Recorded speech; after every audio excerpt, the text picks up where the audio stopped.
Labor Day weekend to everybody. This is the Roaming Prepper. I hope everyone is doing well today. Right now, just checking audio and video to make sure you guys can hear me and see me. As you know, this is an extended weekend. I'm going to try and keep it short because I'm sure everybody has plans here in the States. This is a pre-recorded video. Just wanted to touch base with folks. Going to be doing some other stuff this weekend, but I still wanted to shoot the news out to everybody and keep everyone posted as to what is going on. So first and foremost, please drive safely, watch your drinking and driving, and play nicely with the other children in the playground. And that's my safety topic for this Saturday SitRep. It is 4th of September, Saturday, 2021. Almost. We are now officially in the midst of entering the fall of 2021. It seems really bizarre that it would be almost a year and a half. We've been dealing with a variety of things. So I won't waste any more time. Let's get to the new topics. First and foremost, an update on the gas prices. And no, they have not gotten any better, ladies and gentlemen. They have not gotten better whatsoever. Here's a little tidbit from Yahoo Finance. Let's share that screen here. And Californians will pay highest gas prices ever over Labor Day weekend. Labor Day weekend road trip is going to put extra strain on your pocketbook this year. Californians are paying the highest ever price per gallon for this time of year, $4.39 for regular. That price has remained unchanged over last week. A year ago, the statewide average was $3.24. National average is $3.18, up from $2.23 a year ago. So folks in California getting hit with heavy gas prices. Gasoline prices have been on the rise all summer in response to unusually high demand. Again, a lot of the refining capabilities had been pinched back during the shutdowns, and they projected an increase, but it actually turned out to be as much as 1,474% higher than apparently they had thought. So, or the projection was based on an increase in requests. So this is going to be a tough summer for folks on the West Coast. Not only has the recent hurricane shut down a bunch of refining capability, but we also have the recent hack of Colonial Pipeline, and apparently the effects are still being felt in the market. So yeah, folks, that's another one of those things that we just battle trying to deal with. And it's not just California. This is going across the globe. So global gas prices surge threatens to dent the economic recovery. This is from Bloomberg.com. As much as I'm not a fan per se of the Bloombergs, I do believe they have a very good business magazine. And natural gas prices, well, here they're referring to natural gas, but in general, oil and gas is going up. Also adding to the natural gas surge, so again, distinction, gasoline for your car, gas versus natural gas. A lot of the old coal-fired plants are now being converted to burn something cleaner, in most cases natural gas, which we have plentiful supply for here in the United States, and in Canada as well.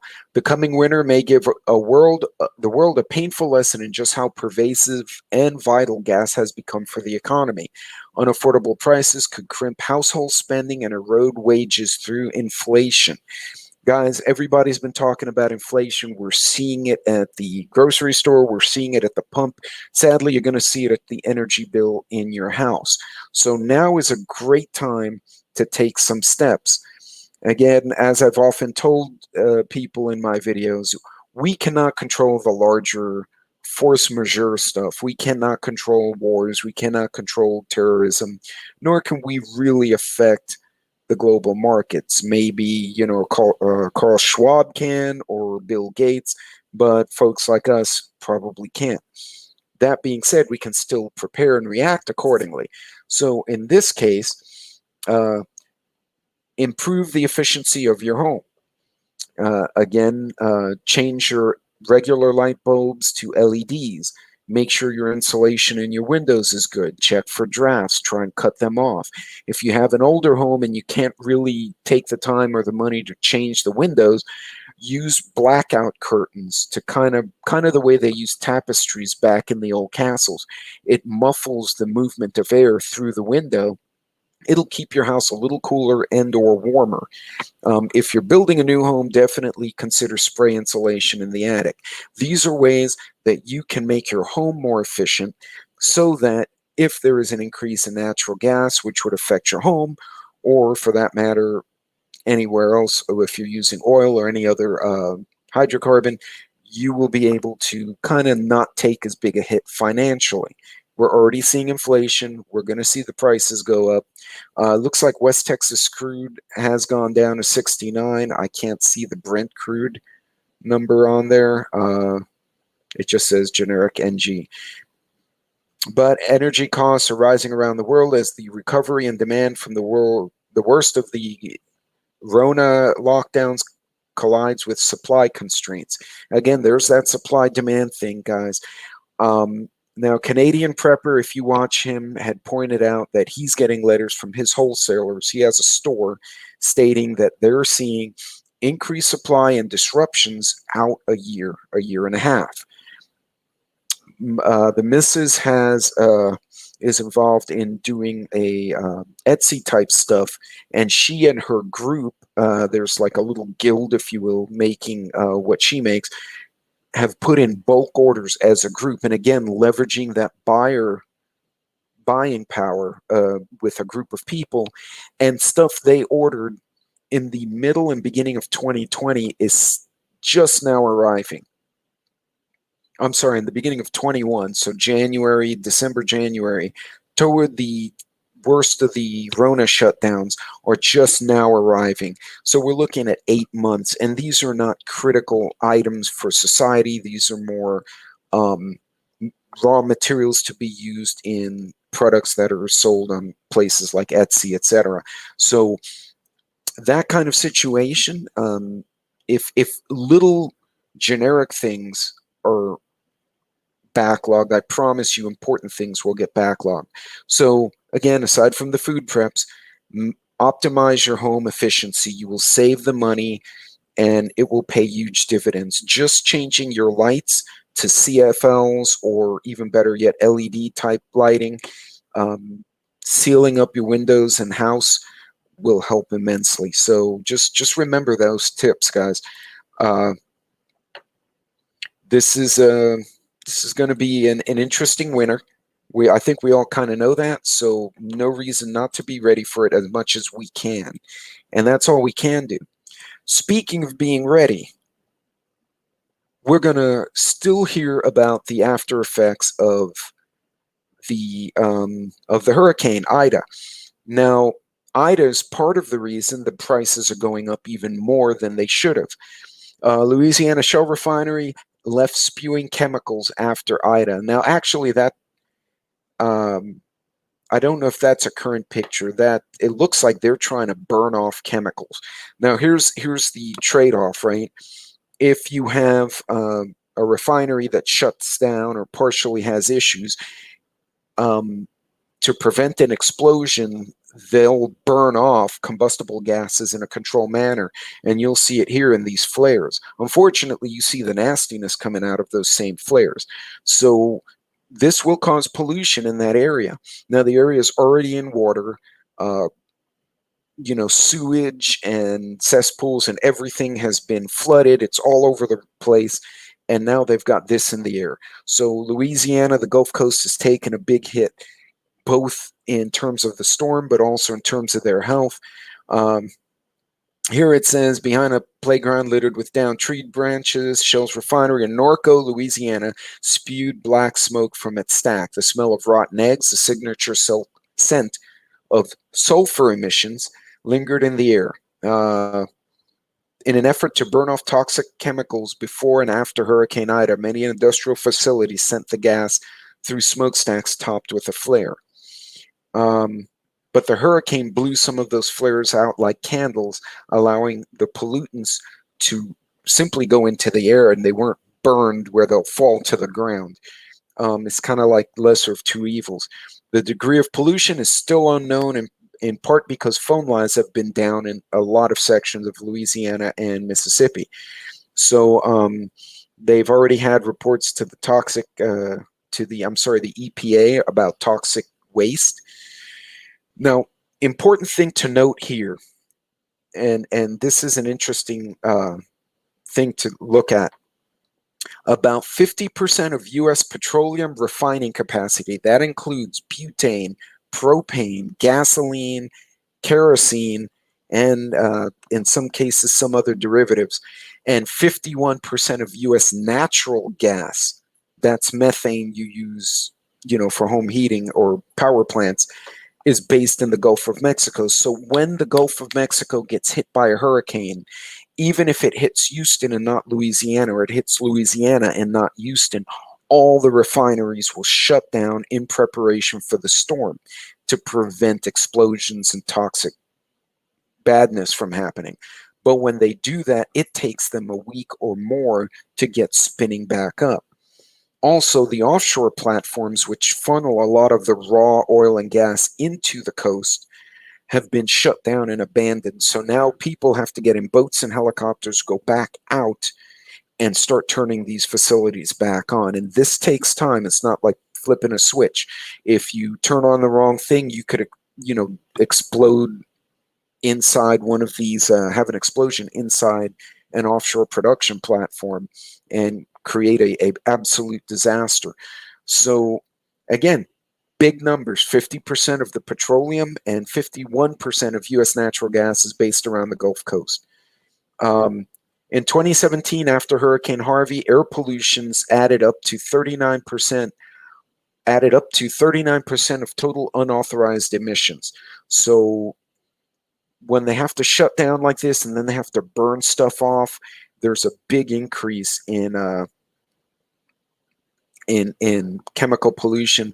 On top of that, if you look at this graphic here, you're going to see that they've already reported multiple chemical and oil discharges due to the hurricane passing through. So again, guys,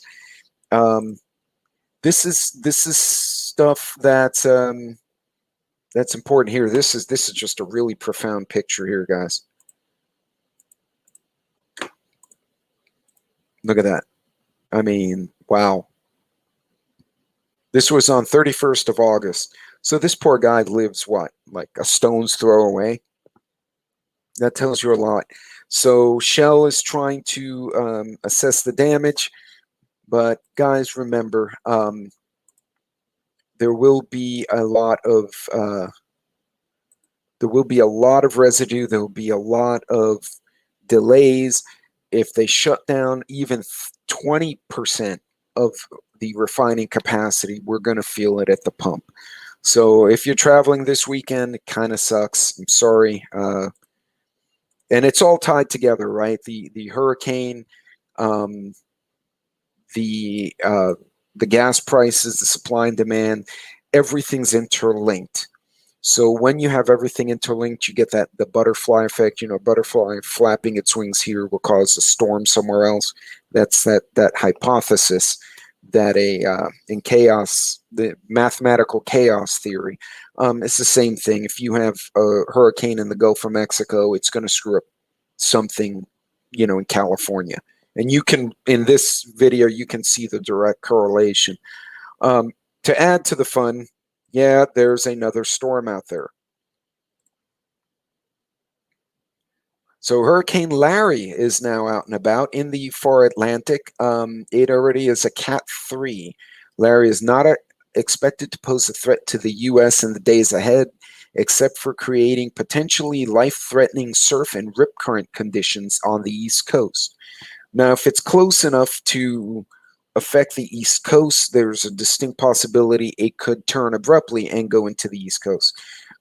Keep in mind, this storm is still 1,230 miles east of the Leeward Islands, which would be the furthest islands in the Caribbean. Maximum sustained winds of about 115. So yeah, they've got another hurricane in the Gulf, looking like it wants to head to the East Coast.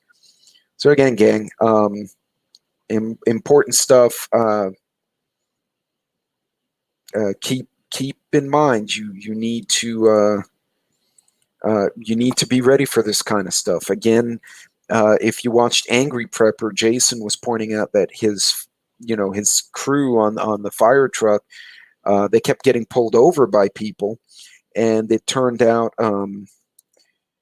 that folks basically were in basement apartments, which is common in New York City, and we're trying to stop the water and not evacuating, and then they get trapped. Water was coming backwards up the toilet. So keep in mind, you have a really bad incident, especially if you're in a low-lying area. It's not just the flooding and the rain. You might get water and sewage coming back up your pipes. And how do you stop that, right? I mean, you can try to plug your toilet, but again, you're going to be limited. And yeah, a lot of people died.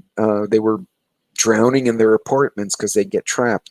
So yeah, this is bad stuff. We can't control that. All we can do is be prepared. But in a case like that, where you're getting water or even worse, sewage or chemicals in your retreat, in your location, you may have to be prepared to leave. It shouldn't necessarily be your first choice, but it has to be a choice, and a realistic one.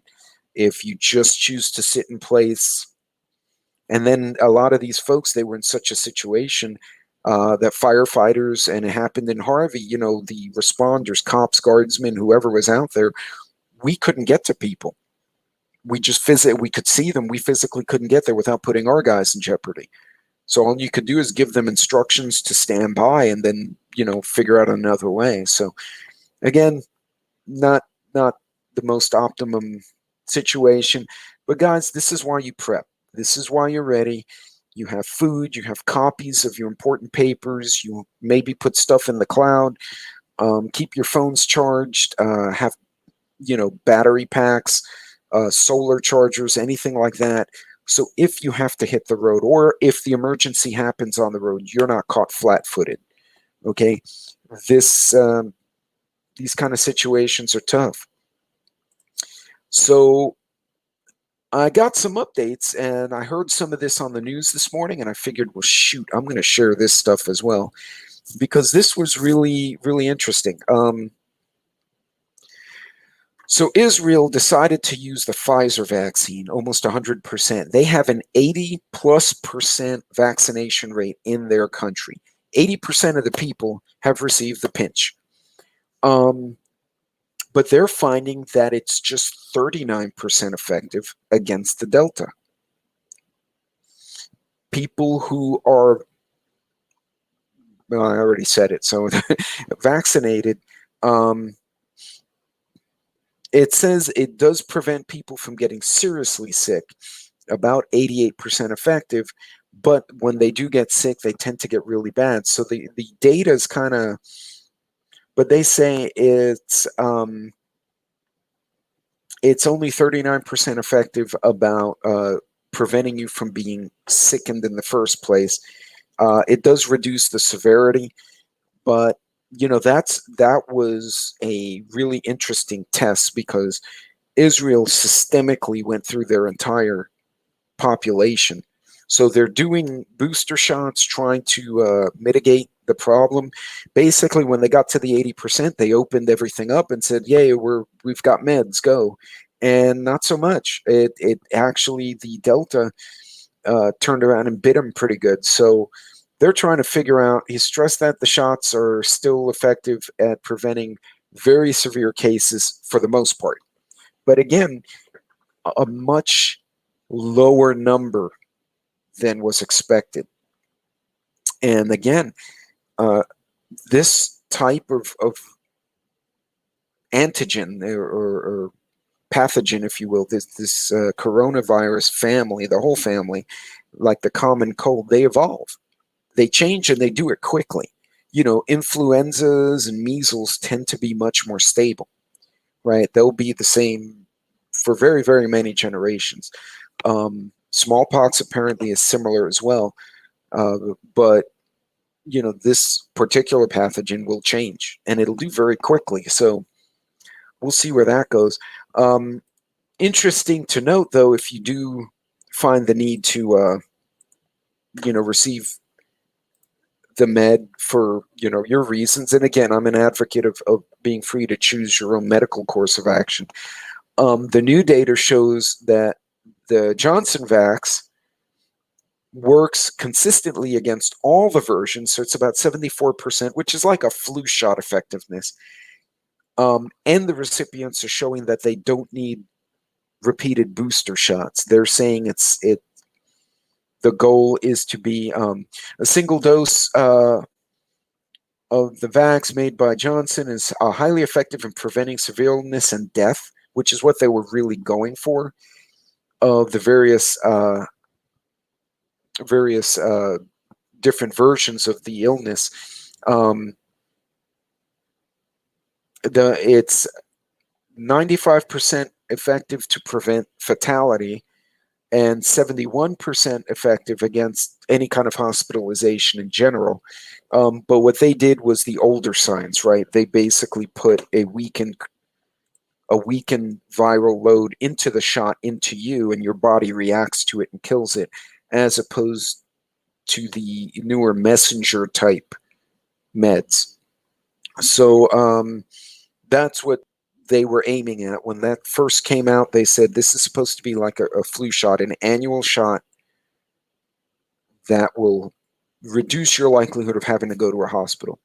Doesn't mean you won't get sick. You may have to stay at home, but it will reduce the risk of death by whatever X%. And so that one was consistent.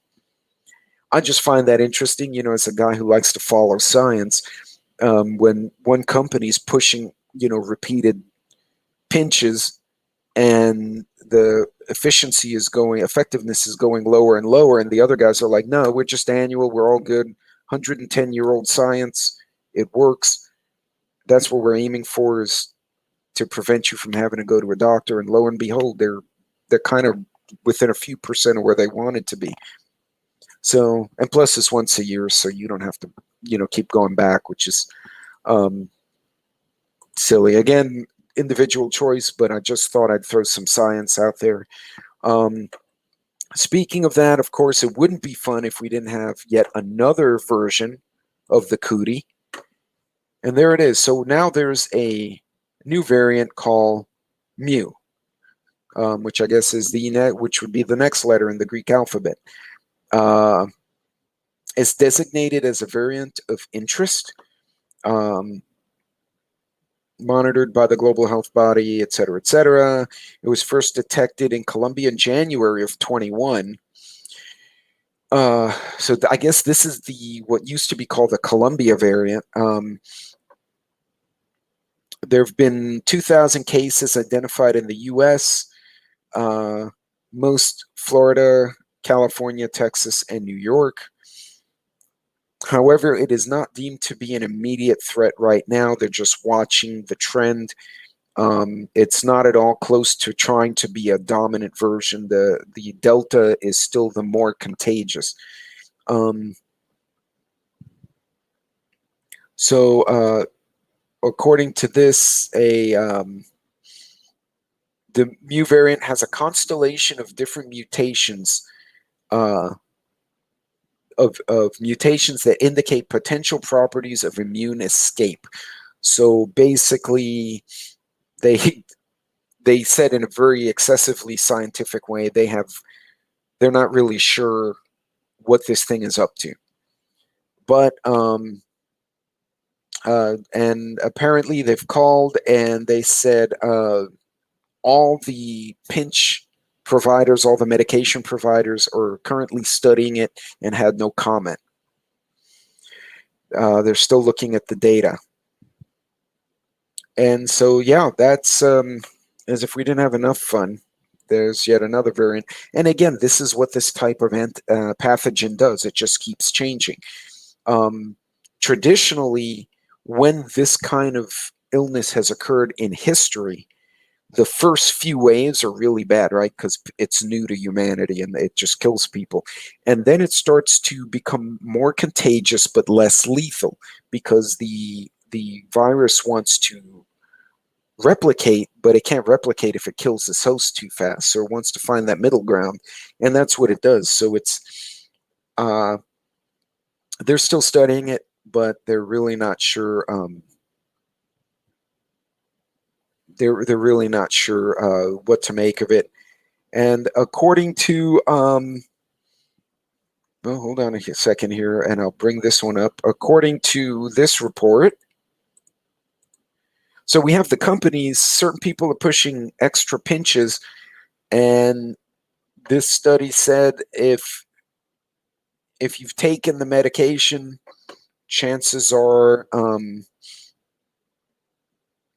you really don't need to be taking repeated shots. And so there's kind of a bit of controversy right now between different members of the scientific community, because some of them are saying it's necessary, some are saying we don't have enough data, and people are going back for more, and that doesn't necessarily mean that's a good thing. More is not necessarily better.